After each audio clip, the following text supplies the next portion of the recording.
Welcome back, fight fans. Welcome back. Let's just dig right into it.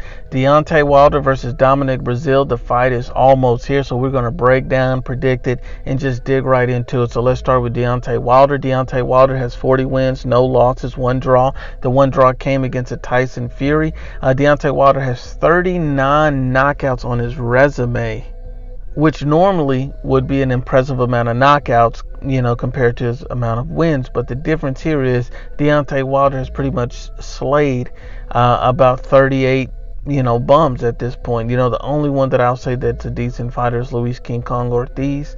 But as far as, Tyson Too Fast Fury, I believe he beat Deontay Wilder.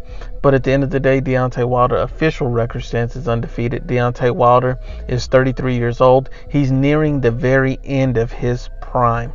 Deontay Wilder is 6'7" with an 83-inch reach. So then when you look on the reverse end and you look at a Dominic Breazeale has 20 wins, 1 loss, 18 knockouts, and he's been stopped once in his career. His lone loss came at the hands of Anthony Joshua by way of stoppage in the 7th round.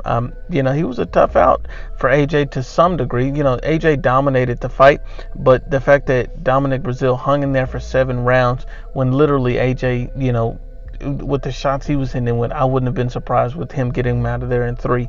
So I do give Dominic Breazeale that. Ever since he lost that fight to Anthony Joshua, he won 3 fights in a row, and you give him that. He's got a little momentum building. He has a personal history with Deontay Wilder. He's 6'7" as well with the 81.5-inch reach. So he doesn't have the reach advantage on Wilder. Not many people do, but him and Wilder are the same size.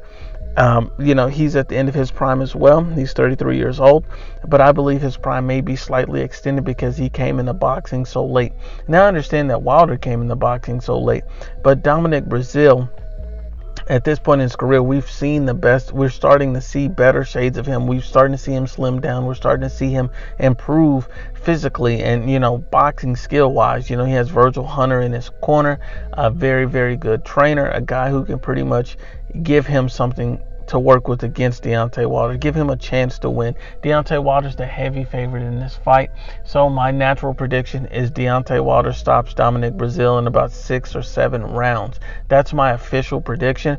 I do believe Dominic Breazeale has a very good chance to upset the apple cart here, and the reason why is because this is a personal beef because of a scuffle these guys had years ago.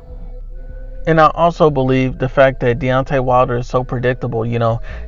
Dominic Breazeale knows what Deontay Wilder is going to do. He knows Deontay Wilder is going to look for one big shot. He knows Deontay Wilder is going to sling that right hand, and he knows that, Deontay Wilder's win or loss is going to come from that right hand. So Dominic Breazeale has to do something to combat that. He has to get Deontay Wilder fighting on the back foot, constantly pushing him back with the jab and trying to land solid hooks and uppercuts to hurt and probably stop Deontay Wilder. I think Dominic Breazeale has the ability to beat Deontay Wilder and even stop him, but will he? I'm not so sure. I think he has a legitimate chance.